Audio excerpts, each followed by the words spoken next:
In the beginning, there was darkness, and then, bang, giving birth to an endless expanding existence of time, space, and matter. Now see further than we've ever imagined, beyond the limits of our existence, in a place we call the universe.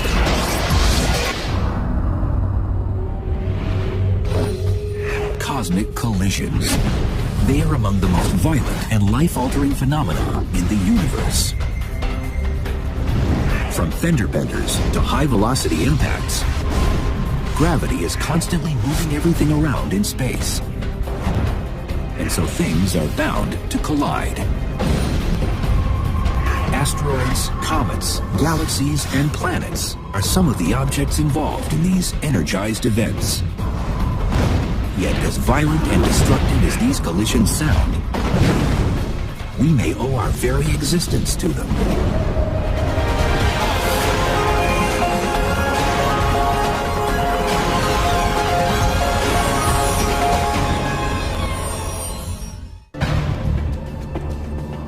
Darren Ragazine is on the hunt for answers to an ancient collision that happened far off in space.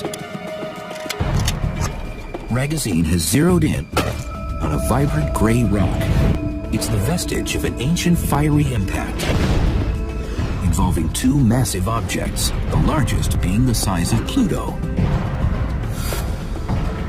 This gargantuan rock, called 2003 EL61, is a member of a collisional family that orbits just beyond the planet Neptune.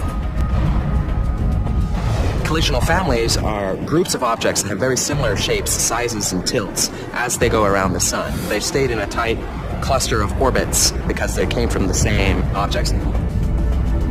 Objects that came from the same parent should be made out of the same material. So by studying the compositions and verifying that they're similar, we can know that they came from the same origin. Billions of years ago, 2003 EL61 and its family members were part of one gigantic body over 1,000 miles across. The mammoth object resided in the Kuiper Belt, a repository for objects that didn't become planets in the outer solar system.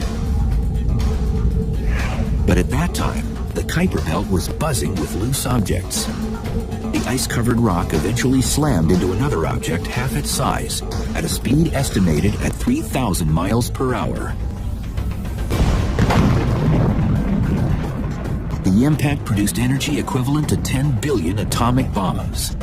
It also ejected large chunks of ice from the object, each one ranging from 250 miles in diameter down to mere specks. The fragmented pieces are now all members of a collisional family, with 2003 EL61 being the largest piece.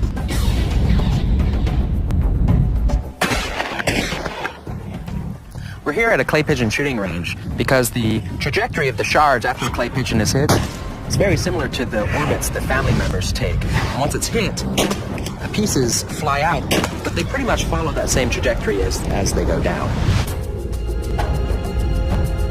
In the case of 2003 EL61, the impact has been sending it rapidly spinning like an amusement ride, rotating once every 4 hours. It got hit sideways, and so it was spinning, and because it's spinning so fast, it elongates itself, pulls itself out, and it's shaped sort of like a football, except it's more like a football where you let out some of the air and squash it on one end. So 2003 EL61 is the fastest spinning large object that we know anywhere in the solar system. There's nothing else quite like this. Planetary astronomer Mike Brown has conducted extensive surveying of 2003 EL61, the biggest and brightest known object in the Kuiper Belt. It's bright, it's big, but it's also very shiny, because we think when the collision happened, most of that ice got removed and the things around it, and it just left a little thin layer of almost pure ice sitting on top of this rock. And that's why it's so much shinier than everything else we see out there. It's that pure ice that's out there. I think that 2003 EL61 is the largest object out there that had a collision that formed a family. I really do think it's one of the largest collisions that occurred in the outer part of the solar system, in the history of the solar system. The impact not only created 2003 EL61 and its galactic family, It also produced 2 moons. We're searching for them now, and something like 10% of comparable objects have moons. But all of these objects that we've looked at, only a few have more than 1 moon. Infrared telescopes determine the size of these objects by measuring the heat they emit. Although 2003 EL61 is 100 times larger than its next biggest family member, this fragmented group maintains similar orbits. The pieces stay together and keep following each other in their orbits around the sun. So astronomers can identify collisional families by looking for common orbital characteristics. So the distance from the sun, how elliptical the orbit is. When you shoot a shotgun, pellets go out into similar trajectories as the original object. This is the same as in collisional families in the solar system, which follow similar orbits after the collision as the original object was under. And this is how we're able to identify them. So after this collision happens, they are on slightly different orbits. And like runners on a track, if they all stayed in their own lanes, if they all ran about the same speed, because the lanes have slightly different lengths, after a while, if you looked at the track, each runner would be at a different place along the track. And this is the same for family members right now. So even though they're not next to each other today, when we look at them, we can still identify each in terms of the way their orbits are, the way they go around the sun. Scientists wonder whether 2003 EL61 could eventually be involved in another collision. It seems as though Neptune is gravitationally tugging on it, which will eventually change its orbit. 100 million years, it's going to just barely cross the orbit of Neptune. At that point, it's hard to guess what's going to happen. Neptune can either throw it into the inner solar system or it can try to toss it out, or many different things can happen. Objects are periodically bumped out of the Kuiper Belt and drift in the direction of the inner solar system. These icy rocks become comets as they form long tails of ice and dust when moving towards our sun. Eventually, it will work its way perhaps to Jupiter. At that point, Jupiter actually throws it out of the solar system. No one has really thought about what would happen if something the size of 2003 EL61 hit Jupiter. But smaller comets have been known to strike the gas giant. In July 1994, the Hubble Space Telescope observed an astonishing event. A string of comet fragments called Shoemaker-Levy 9 crashed into Jupiter at the speed of 130,000 miles per hour. The largest cometary piece released 6 million megatons of explosive energy. They impacted Jupiter about 20 times every 7 hours until they were destroyed. The points of impact left scars on the surface of Jupiter, reminders of the violent event. JPL senior scientist Don Yeomans has analyzed the Shoemaker-Levy 9 event. The Shoemaker-Levy 9 impacts was an eye-opener for the public and the scientific community in the sense that these cosmic collisions do happen from time to time, and the energy that they can generate are just enormous. It's a good thing this thing hit Jupiter and not the Earth, because it would have been a serious problem on Earth. Had the Shoemaker-Levy 9 struck Earth, it would have made devastating impact craters, the largest about 40 miles wide. Any one of them could have destroyed a metropolitan city and churned up enough dust to block sunlight for months. Jupiter, being in the outer solar system and being far more massive than any of the other planets combined, takes a lot of hits that might have otherwise been destined for Earth. So Big Brother Jupiter is out there watching us. Jupiter acts like a planetary goalkeeper, but will it be able to deflect 2003 EL61 if it breaks loose from the Kuiper Belt and tumbles toward Earth? It's also possible that it can hit Jupiter like Shoemaker-Levy 9 did. This object is about 2,000 times bigger than the thing that hit Jupiter, than Shoemaker-Levy 9. So it would be an incredible explosion. In the night sky, it would be the single most prominent thing that you could see. It would be bigger than the full moon, at least the tail of it. Because collisional families are difficult to locate, researchers are eager to study 2003 EL61 and its relatives. Less is known about collisional families in the Kuiper Belt, simply because fewer Kuiper Belt members are known than we know about asteroids. So less research has been done to try to find collisional families within the Kuiper Belt. As of today, we know of only this one collisional family in the Kuiper Belt. They're very hard to find and to recognize, and we got extremely lucky with 2003 EL61 and its family. And we're working right now trying to figure out other ways that we might be able to find these additional families, because they must be there, but we just don't know how to find them yet. Like these clay pigeon pieces, family members in the 2003 EL61 family all remain in similar orbits today. We're able to follow them today and to learn more about the history of the Kuiper Belt and of collisions. One enduring mystery is when the 2003 EL61 collision actually occurred. We think we can look at where the different objects are now and try to essentially run time backwards and figure out when they were in this one big collision. Our best guess is that answer is going to be essentially at the very beginning of the solar system. 2003 EL61 and its family were probably created during one of the most turbulent periods in the history of our solar system, when collisions were as common as stars in the night sky.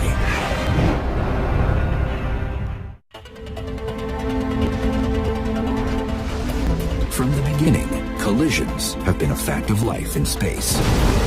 They created much of our universe, and at the same time, destroyed some of it along the way. Collisions are the way that you build planets. Without collisions, you don't have planets to begin with. You start out with very small particles. Each one of them collides together, bigger and bigger and bigger and bigger, until you slowly build up these planets. At the same time, collisions can destroy planets. The planets in our solar system were created during a period called the heavy bombardment that happened over 4.5 billion years ago. And the collisions didn't stop with the heavy bombardment.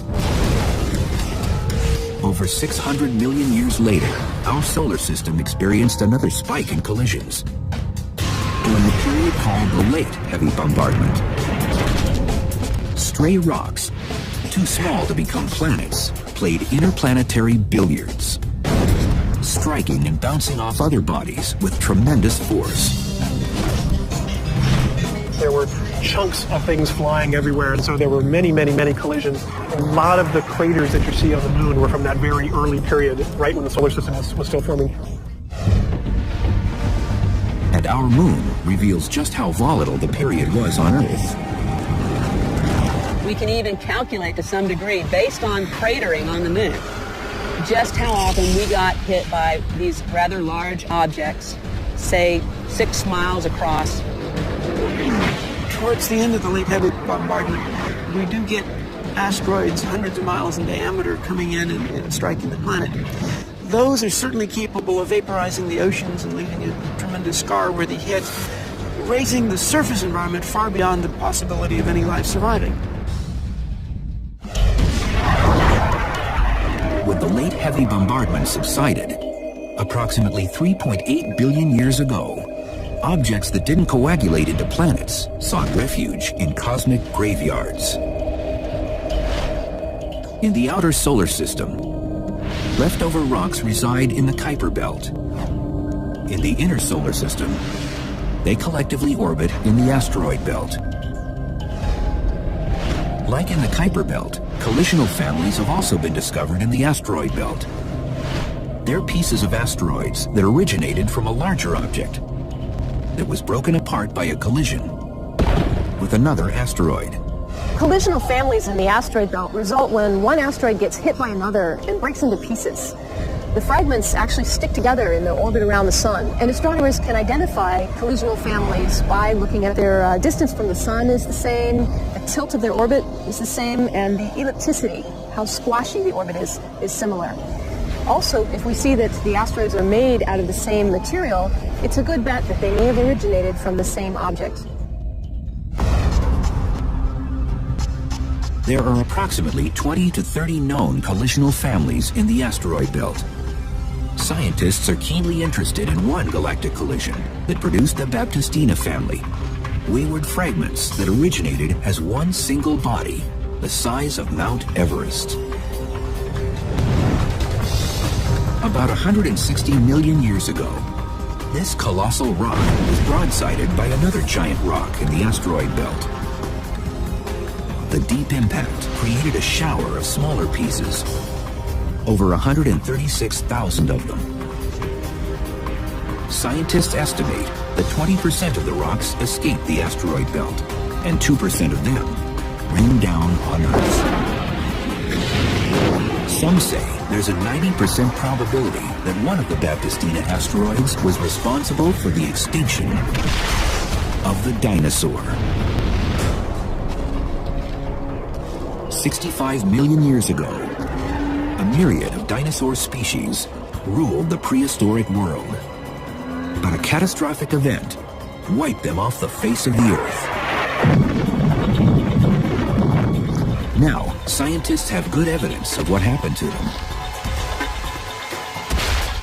It's now been confirmed that a gargantuan cosmic object plummeted down from the sky and exploded in the Yucatan Peninsula near the modern-day Mexican village of Chicxulub. I think it was an object at about 6 miles in diameter, coming in at about 12 miles per second, which would cause an impact energy of about 65 million megatons of TNT. Now, to put that in perspective, that's about one Hiroshima-type blast every second for about 140 years. It was really quite a hellish environment. It's believed that this asteroid contributed to the mass extinction of over 75% of the species on Earth at the time. What we think happened with the Chicxulub impact is you have a large asteroid coming in, it hits the Earth, and throws an enormous cloud of debris and dust into the atmosphere. This effectively screened out a large fraction of the sunlight. So imagine a cloudy day that lasts for years. Amy Mainzer has investigated the rapid die-off of life as a result of the impact by visiting the Aquarium of the Pacific in Long Beach, California. We can learn about the effects that an asteroid impact might have had on planet Earth by looking at this nice tank here. We see that it's full of color and life, lots of different species, many different animals and plants. Of course, this whole ecosystem depends ultimately on the sun. Big fish, like we see here, eat the littler fish. The little fish eat the plants, and ultimately the plants depend on sunlight to make energy through a process called photosynthesis. So you can imagine that if something happens that screens out the sunlight, all these beautiful animals will perish.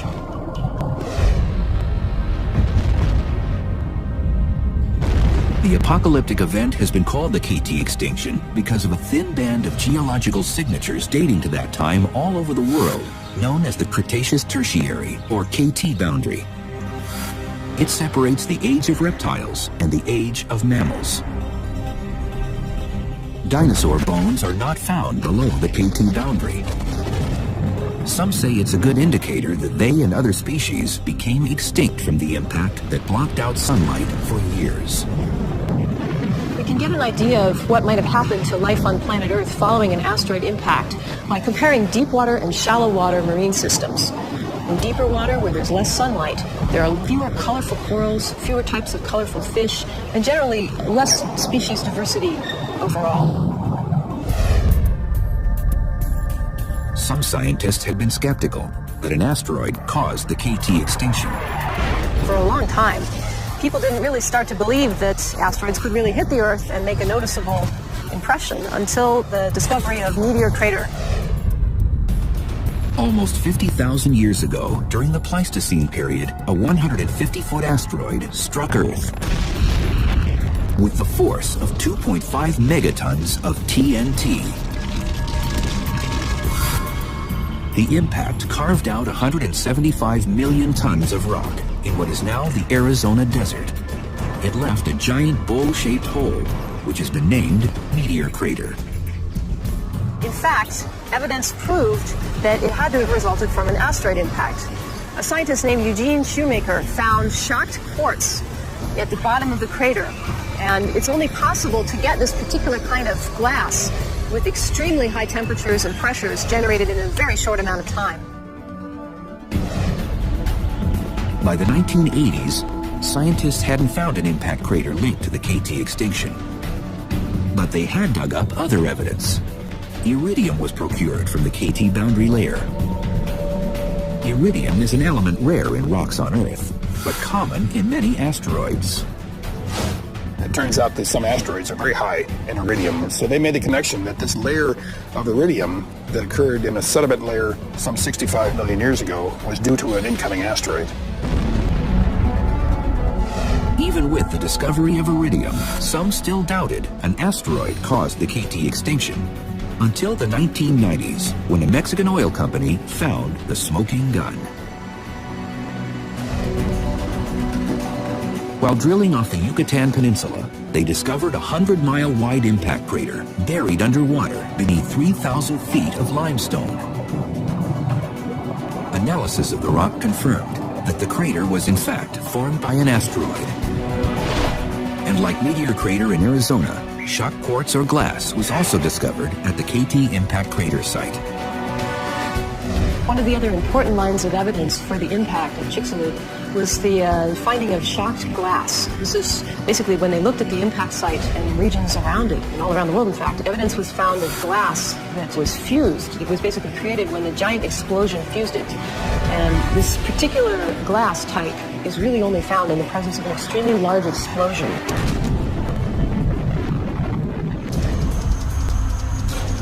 Today, many scientists agree an asteroid caused the KT extinction 65 million years ago. And now some are trying to zero in on the exact asteroid that caused the event. Sediments procured from the Chicxulub site reveal the asteroid was a carbonaceous chondrite, a very primitive rock. These types of rocks have similar compositions to the Baptistina family, a collection of asteroids that once originated from a larger rock. So some say the odds are great that a Baptistina family member triggered the mass extinction that wiped out the dinosaur.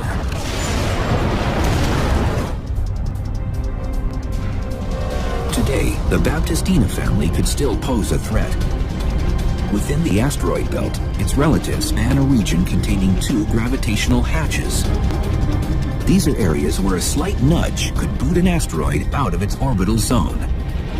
It could send it soaring into the inner solar system, where it could slam into planet Earth.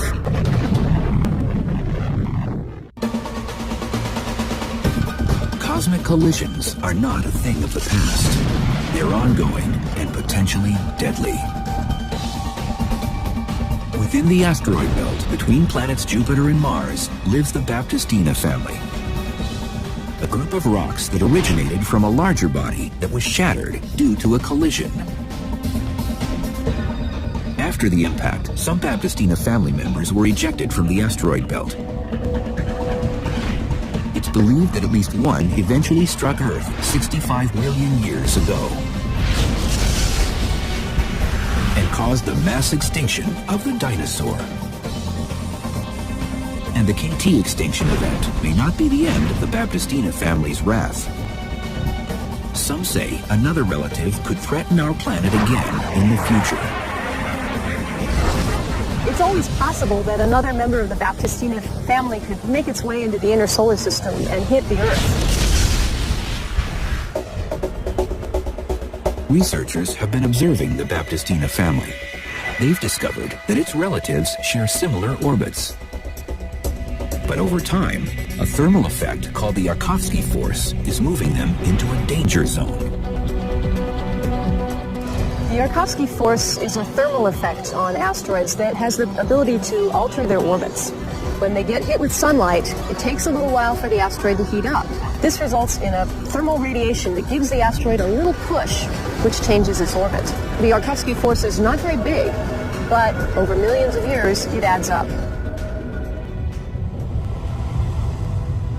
Over time, this gradual orbital shifting could produce another cataclysmic impact. Simulations have been done to show that when these Baptistina family members happen to get into a resonance with the planet Jupiter, in other words, a resonance where the asteroid orbits 7 times for every 2 orbits of Jupiter, when that special moment happens, the asteroids can get shot into the inner solar system, just like hitting a flipper on a pinball machine. Some fraction of those asteroids are going to get into Earth-crossing orbits, which means they have a chance of hitting the Earth.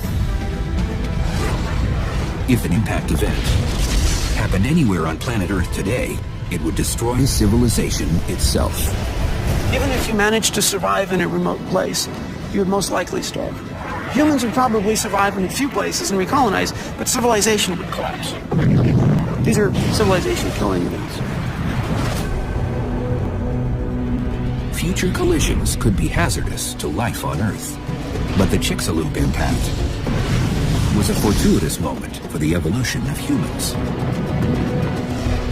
Research scientist Luann Becker has spent her career investigating mass extinction events.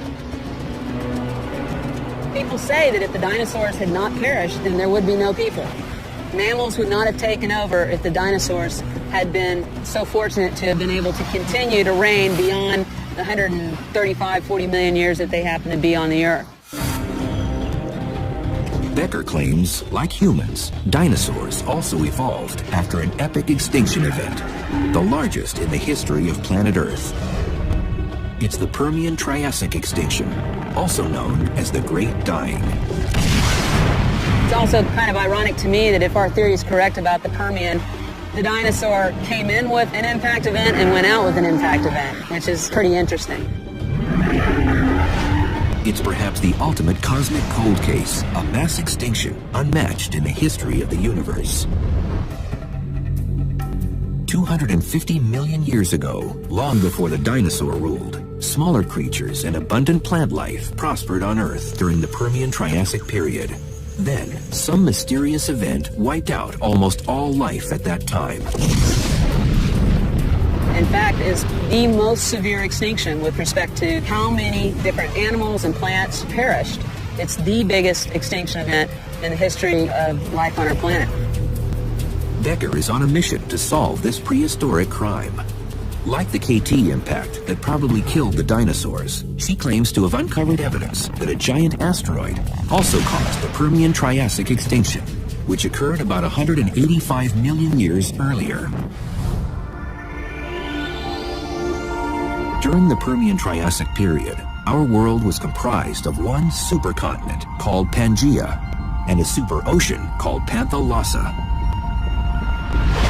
According to Becker, a 7-mile-wide object slammed into the ocean near the southern tip of the supercontinent, which is now off northwest Australia.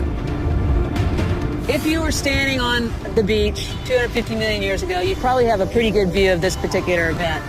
You have a large body the size of, say, Mount Everest, rigid body slamming into the continental margin along the actual beach, creating a huge earthquake, mega tsunamis, injecting miles and miles of dust debris up into the atmosphere, distributing itself globally in such a manner that it blocks sunlight out. You could have had darkness for months at a time. This is enough to shut down photosynthesis. That's the top of the food chain, and that just has a trickle-down effect. If Becker's theory is correct, this impact could have wiped out most life on Earth, since it was concentrated on one continent and one ocean. An extinction event of this magnitude would have allowed for complete evolutionary change, thus paving the way for the dinosaurs to evolve.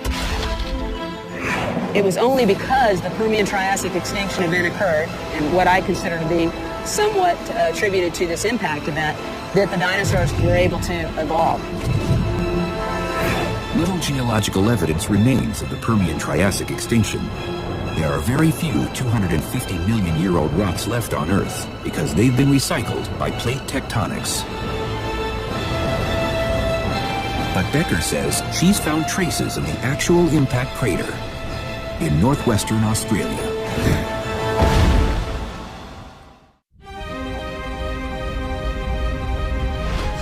The Permian-Triassic extinction, known as the Great Dying, was the biggest extinction event in the history of planet Earth. 90% of all life perished 250 million years ago.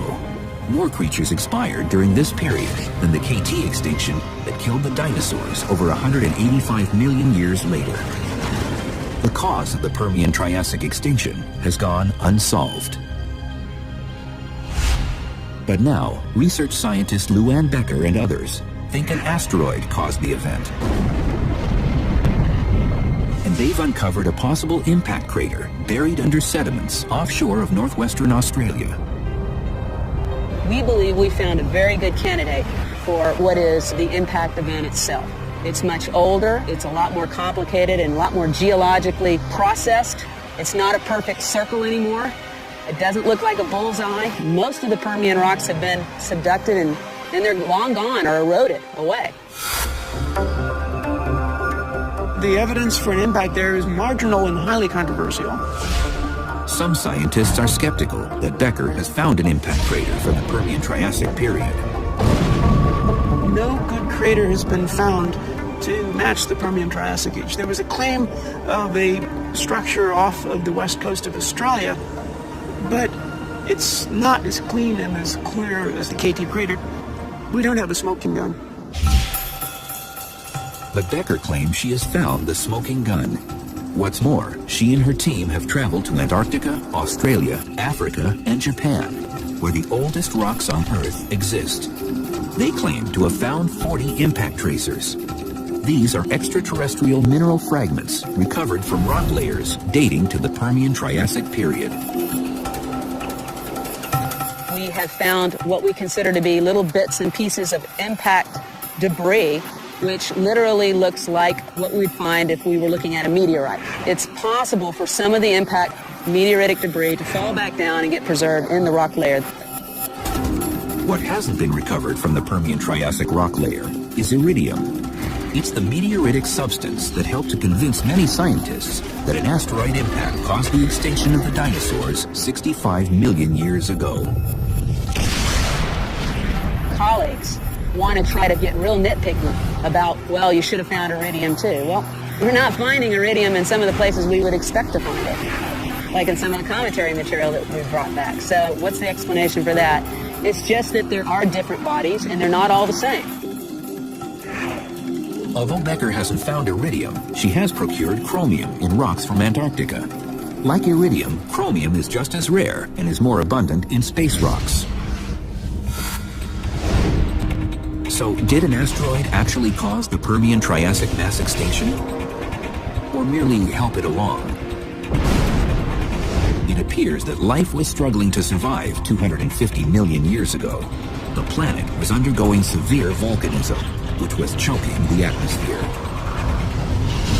One possibility is that a large volcano in Siberia, which was sitting atop an enormous coal deposit, may have released a lot of greenhouse gases into the atmosphere, such as CO2 and methane, which would cause a massive die-off among marine organisms, and also an enormous amount of global warming, which would have been bad for the terrestrial animals as well.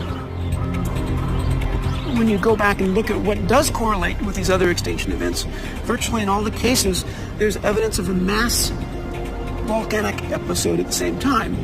And all of the mass extinction events, including the KT, are strongly and intimately associated with these volcanic eruptions. The extinction events may have happened anyway, but then this damn meteor came in and really mucked things up. So it was a double whammy.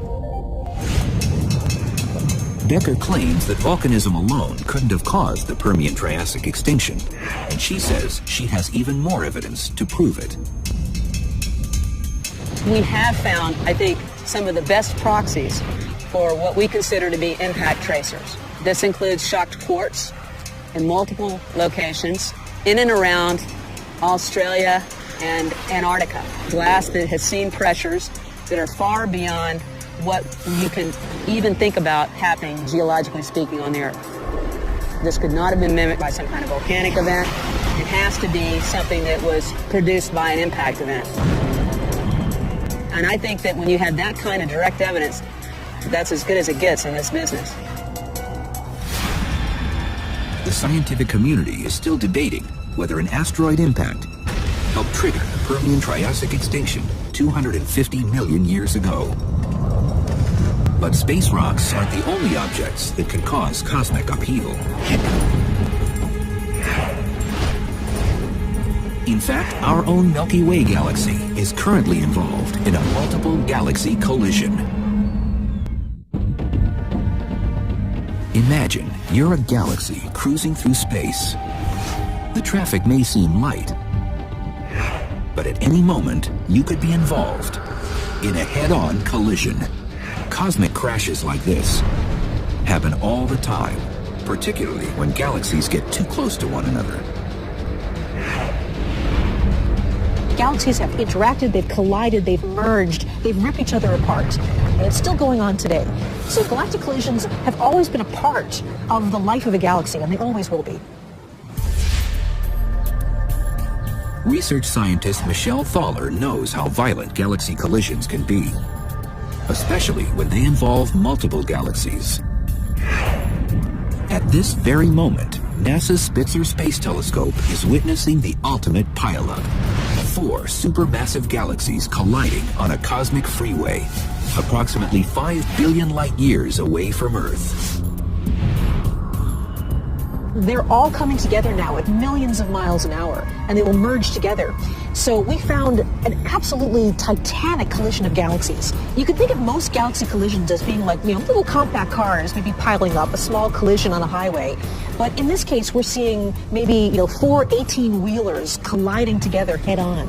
And in the process, billions of stars are being just scattered away from this galaxy. This violent collision is still happening. When the impact is finally over, the 4 will be jumbled together to form one beastly galaxy, 10 times the mass of our Milky Way. It will be one of the largest galaxies in the entire universe. And this is just one of many multiple galaxy collisions. The Milky Way will eventually merge with our neighbor galaxy, Andromeda, which could prove to be a spectacular collision. But right now, our galaxy is actually colliding with 2 smaller galaxies, which is causing quite a stir. There's 2 galaxies right now that are actually relatively small galaxies, but they're colliding with the Milky Way right now. One is called the Sagittarius dwarf, because we see it near the constellation Sagittarius, and another is called the Canis Majoris dwarf galaxy. Now, the second one, the Canis Majoris dwarf galaxy, is very interesting because it appears to have been sort of drawn into the Milky Way and ripped apart as it orbited around the center of the Milky Way. So we can actually see streams of stars all going around together that are the remnants of this poor little galaxy that got ripped apart. Galaxy collisions produce billions of stars. But can these stars also collide? The space between stars in our galaxies is absolutely huge. If the sun were about the size of a basketball, and I'm here in Los Angeles, then the nearest star would be about the same size star in New York. Imagine a basketball in New York. There's so much space between stars that stellar collisions are so rare. Although rare, star collisions can occur where stellar objects are formed in dense clusters. We've seen examples where in a cluster of stars, one star seems to be more massive than the other ones, younger than the other ones, and spinning much faster than the other stars that it was born with. These young stars are called blue stragglers. They occur in unusually dense groups of stars called globular clusters. These are called blue stragglers because they seem to be younger. They're aging less quickly than the other stars of the clusters. So it's very possible that these are caused when 2 stars actually merge together. As these stars approached each other, they spun each other up with their gravity. And so you get this very fast-rotating, large, bright star. And star collisions are not mild galactic fender benders. They can be quite destructive. They would sort of move closer and closer together, going faster and faster. They'd probably get to many hundreds of thousands, if not millions of miles an hour. And they'd begin to rip bits of each other off as they came close to each other. So a stellar collision could be an extremely dramatic, violent thing to watch. Eventually, if the mass transfer happens enough, over enough time, the orbits will shrink, and those 2 stars will get closer and closer together, and they could eventually merge, forming either one single giant star or eventually collapsing into, say, a neutron star or a black hole. Whether they're star and galaxy mergers or asteroid and comet impacts, cosmic collisions will continue to happen as long as the universe exists. By gaining knowledge about these uncontrollable events, we can reach a better understanding about the origins of the universe and possibly predict its future. Cosmic collisions have been a major factor in shaping the evolution and history of the planet. Earth wouldn't be here without them. The chemicals that life needs to get started with came out as a result of these impact processes. So this has actually been a very important factor in the history of life on this planet.